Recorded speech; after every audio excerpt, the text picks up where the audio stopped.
Voltamos com o Enfoca, que hoje discute o mercado de trabalho para quem acabou de sair da faculdade. Aqui no estúdio está a psicóloga Adriana Caldana, professora. Professora, como que a gente deve se comportar numa entrevista de trabalho? Eu já perdi a conta de quantas vezes eu respondi essa mesma pergunta aos alunos. Todos que estão encerrando o seu curso, eles têm essa preocupação. Como é que eu faço? O que eu faço? O que eu não faço? Minha resposta é muito simples. Você tem que procurar ser natural e espontâneo. O entrevistador ele vai estar checando a sua honestidade, a sua verdade. Então não adianta ir super preparado e chegar lá como um robozinho, porque isso vai soar falso. Então, na verdade, você tem que ter autoconfiança. As questões de vestimenta adequadas são importantes, mas não existem regras fixas para isso. Você tem sempre que ir de terno e gravata, você tem sempre que ir assim ou assado.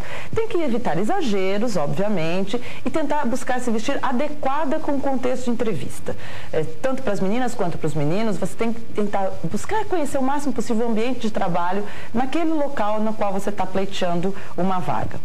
Então, e na entrevista, ter conhecimento da empresa, ter dados sobre o setor, o segmento daquela empresa, como está a posição daquela empresa no mercado atualmente, o que ela tem desenvolvido, quais são os desafios que ela tem pela frente, porque isso tudo vai contar a seu favor. E eu costumo dar uma dica muito simples. Escreva antes de ir para a entrevista. Escreva o quê? Escreva uma autobiografia.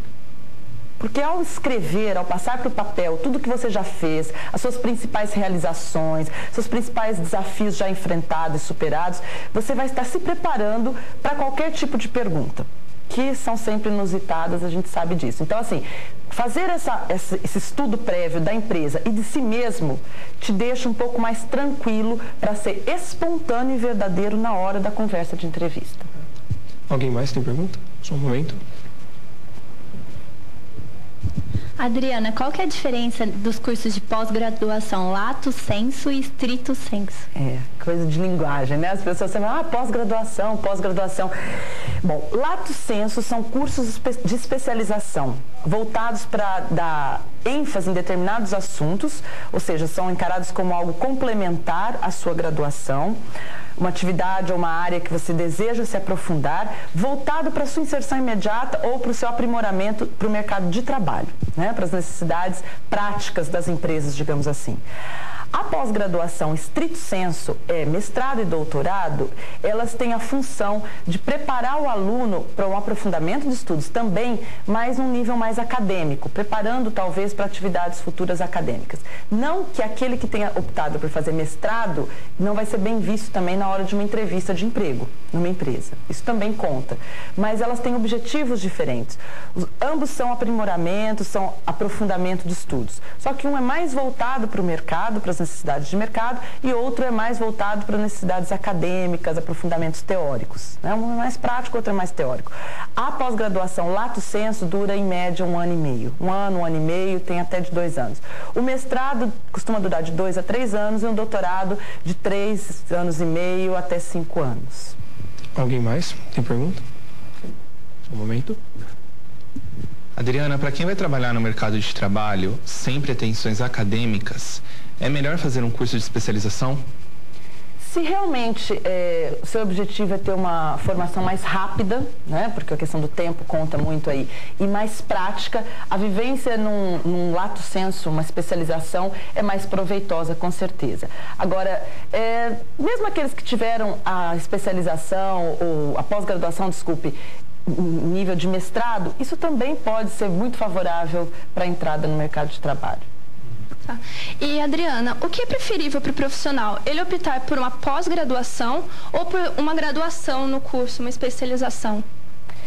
Essa é uma questão interessante, porque tem pessoas que vão para uma segunda, uma terceira graduação na sua vida, né, ao longo da sua vida. As trajetórias de carreira hoje não são mais tão lineares como já foram anteriormente. A pessoa escolheu uma profissão, fazer uma faculdade naquilo, se dedicar àquela área e a sua trajetória ser linear, né, e única. Hoje as pessoas se preparam para 2 ou 3 carreiras simultaneamente. E aí entra muito essa dúvida que você colocou. Eu devo fazer uma especialização em outra área ou uma uma outra graduação. Eu sempre acho mais proveitoso uma especialização do que uma segunda graduação. Apesar de que se você realmente está querendo redirecionar a tua carreira completamente, abandonar a tua formação inicial, aí talvez seja o caso de cogitar fazer uma segunda graduação. Mas se for apenas para ter conhecimentos de outras áreas, aí sim a especialização atende bem. Alguém mais tem pergunta? Só um momento. Adriana, um bom desempenho nos 4 anos de curso auxilia na busca de um emprego? Não dá para negar que aquela pessoa que está saindo da faculdade, o que ela tem a seu favor é o seu bom desempenho acadêmico. E algumas empresas contam, né, as notas, inclusive, do histórico escolar anterior, e isso é muito controverso, muito discutido, porque existem faculdades e faculdades, a gente sabe disso. Né? Então, fala assim, poxa, é injusto a empresa olhar o histórico acadêmico. Mas, ao olhar o histórico, ela pode ter um pequeno dado daquela pessoa, né? É relevante e algumas empresas utilizam os dados do histórico. Porque como você, ao sair da faculdade, é alguém que ainda está por dar o desempenho profissional, você tem o desempenho acadêmico para ser avaliado.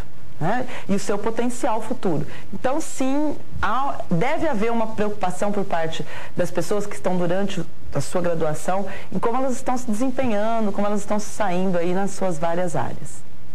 E o nome da faculdade? Pode ser importante nessa procura por um emprego?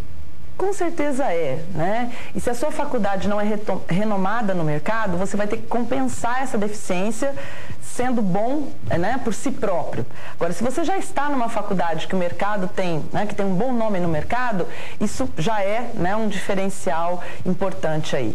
Aqueles que não estão em faculdades tão renomadas assim vão ter que fazer muitos estágios, vão ter que apresentar na hora de uma entrevista de seleção muitas outras coisas a seu favor, para compensar, né, a falta, talvez, de renome da própria universidade na qual se graduou.